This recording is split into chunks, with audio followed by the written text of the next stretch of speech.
So Reginald Scott, please keep doing what you're doing. It's valued. Hello everyone, Reginald Scott here. Welcome to the video. Great to see you all again. I hope you're all doing really well today. And yes, I've managed to get out on my bike for the first time in God knows how many weeks. A blessing from the Lord. God be praised. I was at dinner with my wife last night, and the previous day I'd find the time to wash all my bikes. All three of my bikes are now clean. And I looked at it across the dinner table last night while we were at dinner with my parents-in-law. And I said to her, tomorrow I'm going riding and there's not a damn thing you can do about it. And she knows that I was joking. It was an inside joke, but basically she knows that I get pretty irritable if I don't go riding. No TV and no beer make Homer something. Go crazy? Don't mind if I do! And another thing as well, my body starts to fall apart if I don't ride my bike, like my knees get all stiff and stuff. So yeah, I gotta go riding, and I feel better after doing it. As always folks, please do like and subscribe, hit the notification bell, share with a friend, and of course comment below. I would be eternally grateful for that. And yeah, we also have the Buy Me a Coffee page if you want to get yourself some cool cycling gear, including custom made stuff, or if you just want to throw me a few dollars to say, hey, I enjoyed that video, thanks. You are most welcome, and I thank you very kindly for that. Big shout out to everyone who's already done that, by the way. Thank you so much. It makes a huge difference. Right, today we're talking about AI and how AI in motor vehicles, I believe, is going to lead to the deaths of cyclists. Now, I actually believe that partly it's going to be accidental and partly it's going to be pre-programmed. How many motorbikes? So that's 1, 2 motorbikes. So it's not the Sultan. The Sultan is always 3. That'll be the Crown Prince or the Princess, someone like that, going there. That's royal family in Brunei. But if it's 3 motorcycles, it's the Sultan. So there you go. You always look out for how many motorbikes it is. We're actually near the police headquarters here as well. So anyway, what was I saying? Yeah, I think that AI is actually going to be programmed to kill cyclists. And you might think I'm crazy for saying that, and maybe I am, but I have a theory. And if you want to know what that theory is, stay tuned. And after I tell you, you might not think I'm as crazy as I sound right now. First off, I want to dispel any rumors that I am anti-technology. I am not. I'm not anti-technology at all. I love technology, and I love technology when it actually benefits me and makes my life better. But as I explained in the last video, much of the technology on modern cars, for example, is actually, it just seems to be there to make my life hell. And it doesn't actually improve my life. For me, it's not innovation or technology or good technology if it makes my life worse. So, cars are getting more and more full of technology. And in the last video, I mentioned how much I hate, and I mean hate with a passion, my wife's car. The Mazda CX-9. Now the Mazda CX-9 is no longer a new model. It's been superseded by the Mazda CX-90 or something, or something, or X60, I can't remember. They've come out with a new model. It's basically the same car, just slight upgrade. But irrelevant to all that, it's still chock-a-block with the technology that makes me want to pull my hair out. And I could literally do a YouTube video over an hour long telling you all the things I hate about that car. Everything from the stupid door design down to the self-darkening mirror that gets so dark at night that you can't see anything. Yes, wonderful electronic technology which takes away my rearview mirror as a viable device. Absolutely brilliant. Anyway, I want to talk to you about some technology that almost killed me in that car, and some technology which has almost killed other people around me. And I will then explain how that relates to us as cyclists, and how that technology is the same technology which I believe is probably going to cause some cycling deaths. And then I'm going to look into the future and predict how the technology will change with AI, and show that AI will actually be programmed and or encouraged to kill cyclists. Right, I shall continue. Now, I was driving down the highway late at night, and I discovered, to my amazement, that there was a piece of technology in my car that I had previously, well, not my car, my wife's car, that I was previously completely unaware of. And that technology, it's very busy here today, sorry about this. That technology was a keep lane assist system. And what it does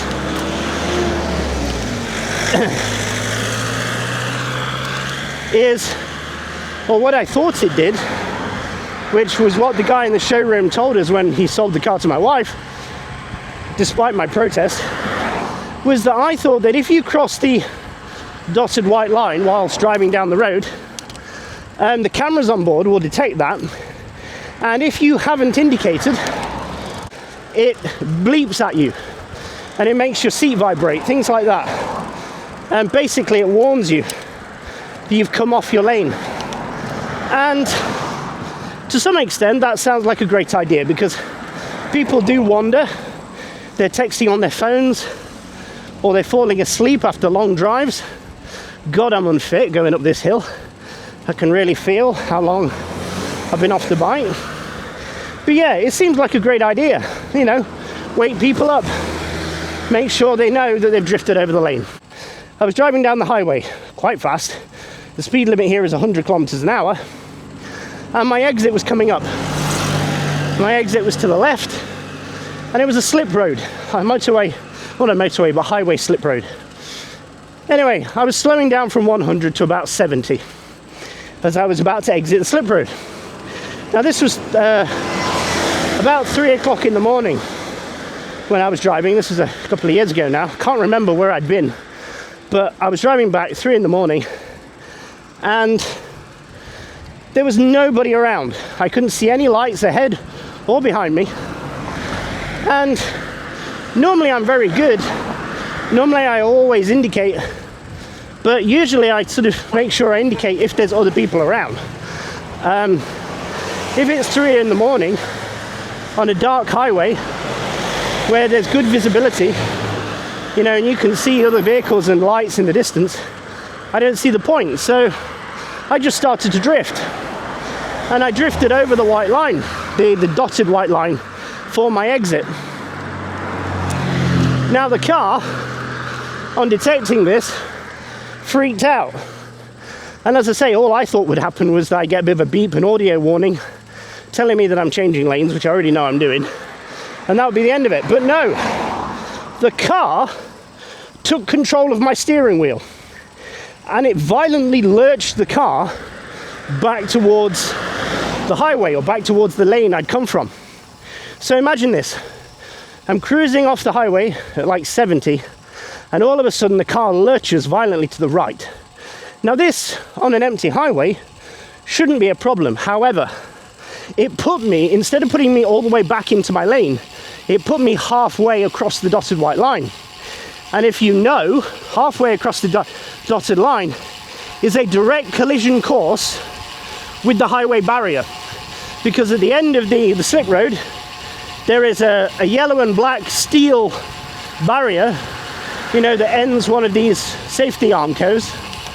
Yeah, one of the steel barriers. And that end point, like I say, is just a solid piece of steel. And the car was now traveling at the best part of 60 kilometers an hour, straight towards a solid steel barrier. I then gripped, hang on,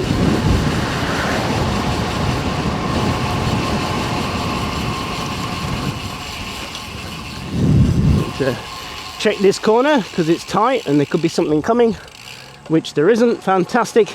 Yeah, I gripped the steering wheel tightly, and I then made my maneuver again to the left to exit the highway. to get back onto that slip road, despite fighting with the controls against the car and despite all the alarms going off, because I didn't want to crash into a steel barrier at 60 kilometers an hour. So basically what that shows is that even though the car had the best of intentions to protect life, it actually put me in a situation where I was very likely to get seriously injured. Right? So it was unintended consequences of the safety system that they'd implemented, and the fact that I didn't know the safety system was going to act or behave in that way that nearly caused what could have been a fatal accident for me. After that point, I went into the navigation console on the machine on the car, and I switched that system off. It's quite difficult to do. You have to go through 5 or 6 menus to get to that part of the system. I'm okay with the sounds and the alarms. I just don't want the car to suddenly snatch the steering wheel from me, which is exactly what it did. Right. Now, imagine that technology, that supposed innovation. Now imagine there's a cyclist involved. What if there had been a cyclist to my right and I'd exited the road and the cyclist had seen me exiting the road and then decided to like overtake or pass by me, and then suddenly the car lurched me back to the right? I would have hit the cyclist, and it would have been completely out of my control. I wouldn't have known that the car was going to do that, and I would have inadvertently killed somebody, right? So for me, that is how this technology, and I consider that kind of AI, because it's a machine, it's a system which monitors everything around the car. It uses information from cameras, from radar, from sensors to monitor everything around the car and to make decisions and take action without your input. So that to me is an AI system, basically. It's an artificial intelligence of sorts. Now, how could that get even worse, right? How could that then lead to what I'm suggesting, which is AI systems that actively seek to kill cyclists? Okay. The system we have right now is not fully autonomous, is it? I think we're quite far. We're certainly very far from a world where all vehicles are fully autonomous. And again, I'm not against technology. I actually think overall it would be beneficial if people weren't driving. Now, I love driving a manual transmission car with a nice 4-cylinder engine with a carburetor, you know, with the roof down, something like a Triumph Spitfire, for example. But modern cars suck balls, and driving on modern roads sucks balls because it's boring as hell, it's mind-numbing, and it's a complete waste of time. The thing I hate the most about being a father is driving people around, right? I hate it. I hate being on the highway. I hate being stuck in my car. I'd much rather be at home with my family or on a bicycle, because that's so much more fun. I don't get people who drive down the highway in the overtaking lane quite often, doing 20 kilometers an hour below the speed limit and just sitting there like they've got nowhere better to be. I don't get that, because the last place I want to be is on the highway. So for me, an autonomous vehicle where it would pick me up and take me to my destination with all the other autonomous vehicles around me, who all have transponders which know exactly where the other vehicles are, so they can never have a collision, right? And so it would be perfectly safe if everyone was on the same system, which unfortunately at the moment we're not. We're all on different systems. Some of us are driving around on cars that are from the 90s or even older, and some of us have got these high-tech Teslas, right? It's this mixture of technologies which is so bad. People are constantly complaining about how Tesla cars on the highway are just applying their brakes all the time because they're tracking the vehicles in front of them. And when they release their powertrain to charge their batteries, the brake lights come on, things like that. So it's this mixture of technology which is the problem. But imagine if everybody was driving an autonomous vehicle, it would be perfect. I'd love it. I'd absolutely love it. Because like I say, the last thing I want to be doing is driving. It's stressful. It's a pain in the ass.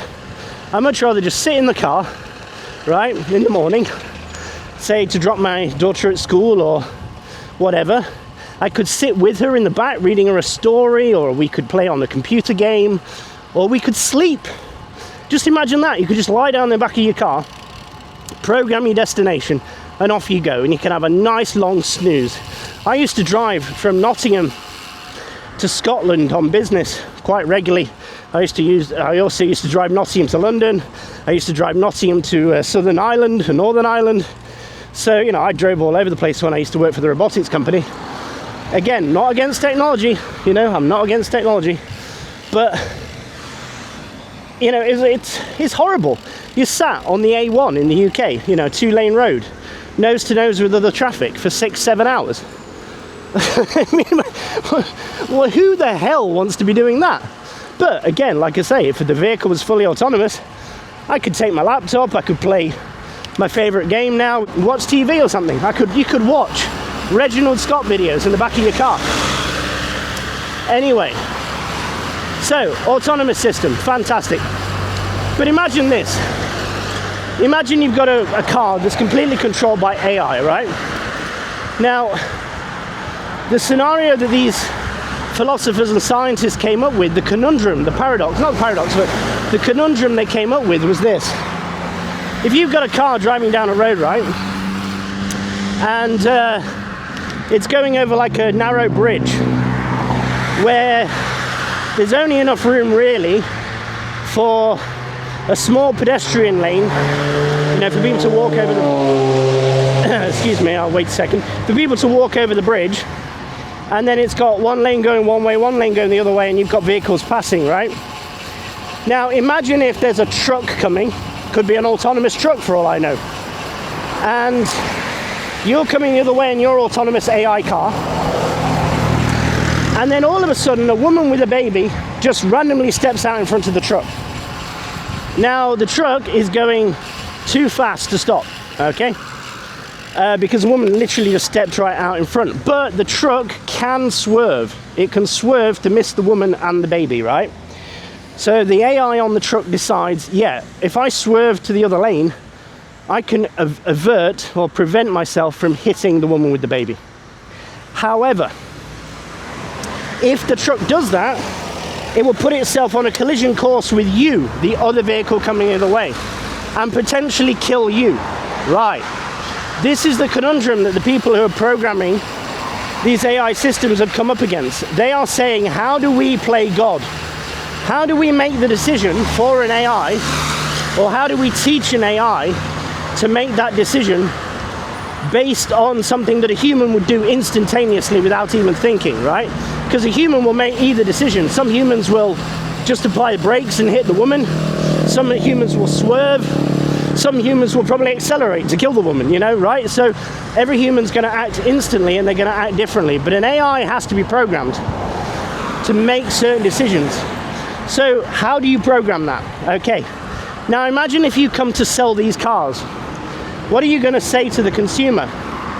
Well, you're obviously wanting the consumer to buy your vehicle.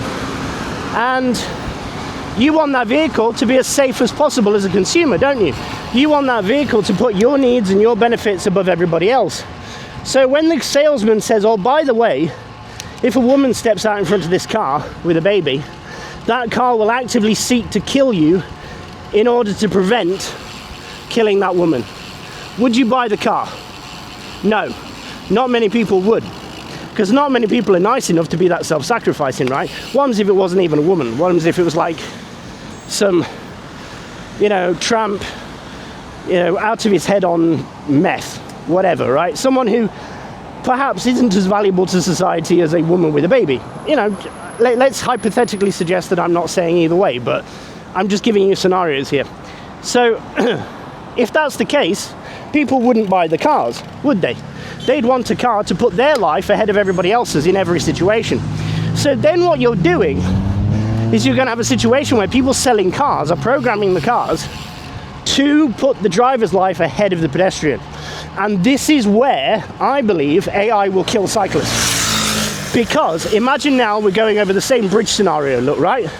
Imagine there's two lanes, one going this way, one going that way, cars on that side, cars on this side, and I'm here as a cyclist, right? Now, the truck goes out of control here, and it swerves into this lane.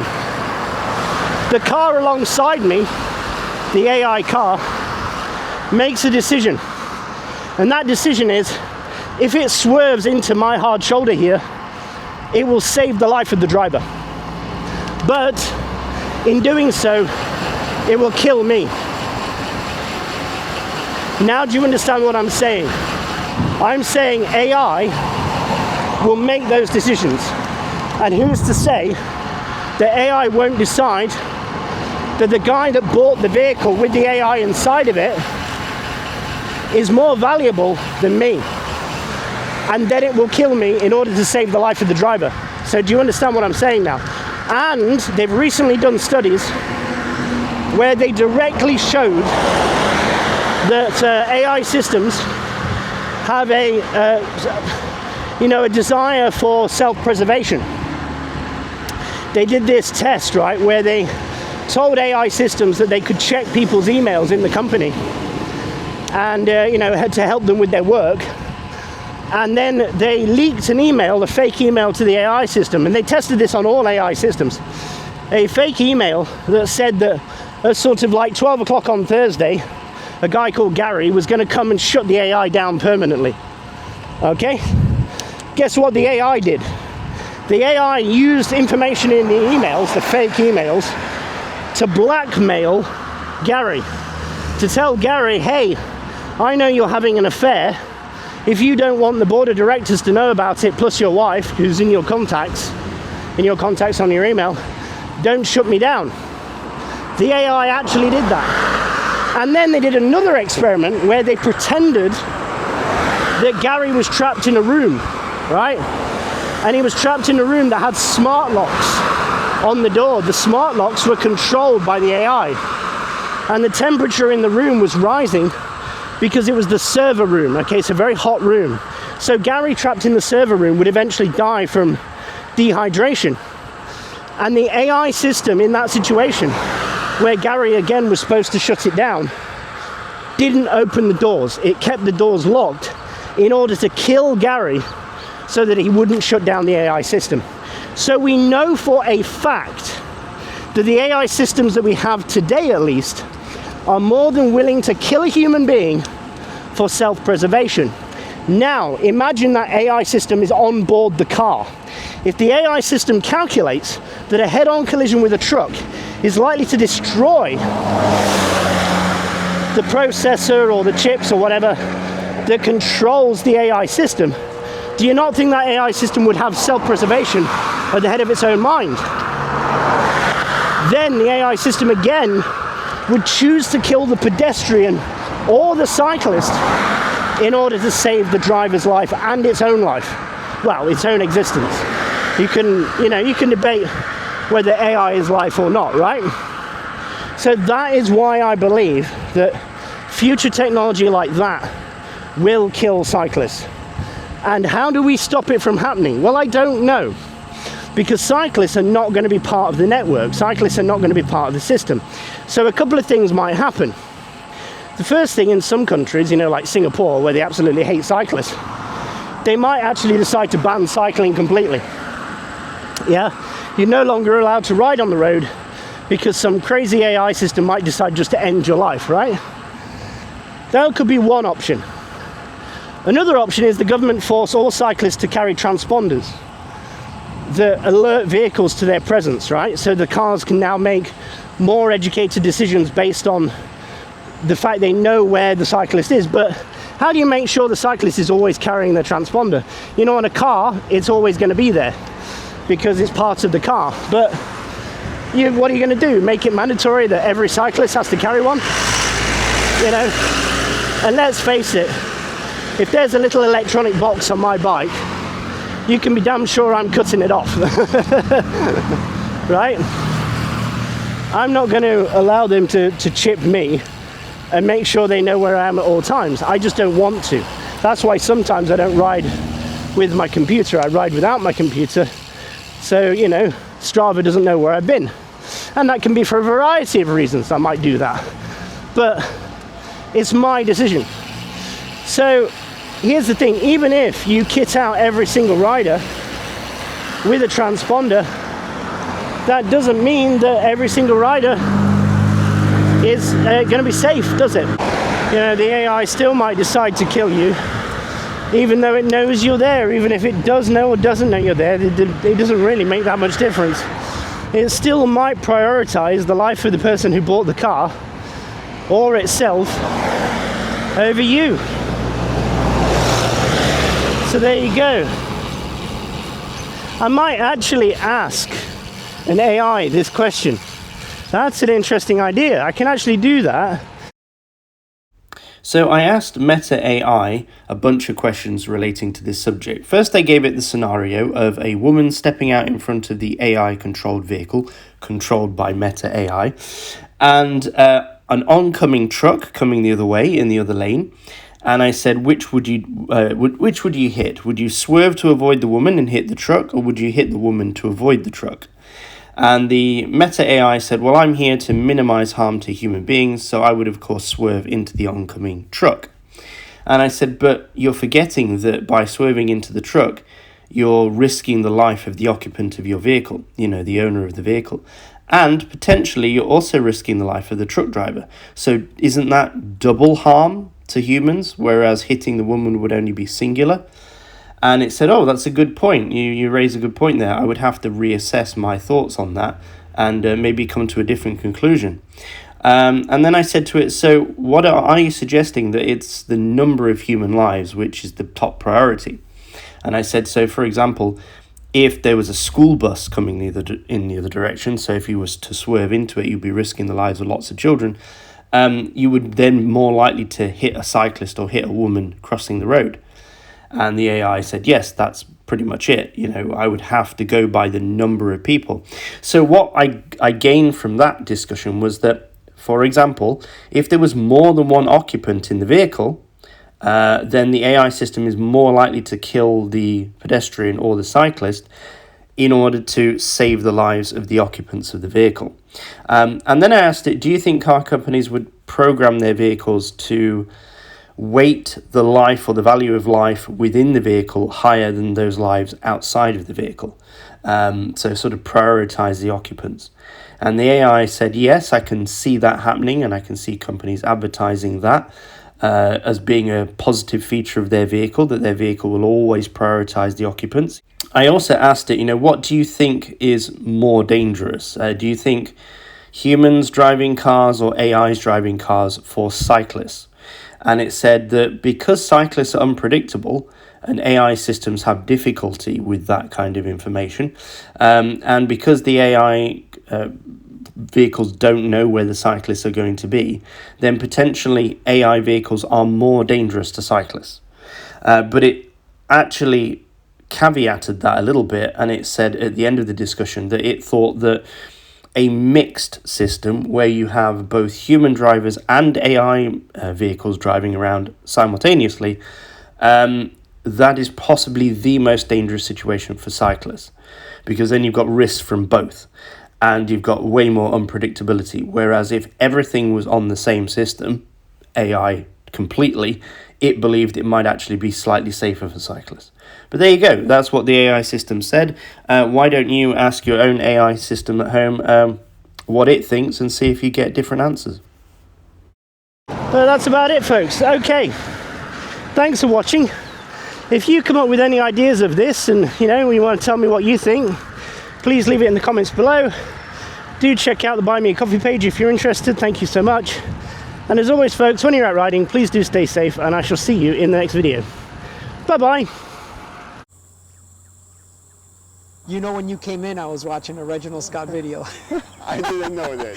Yeah, the video. Yeah, I was just watching. I really like Reginald. Yeah, it's a great guy. It's very funny. I watch all his videos. Yeah. I watch all the videos of Reginald, George,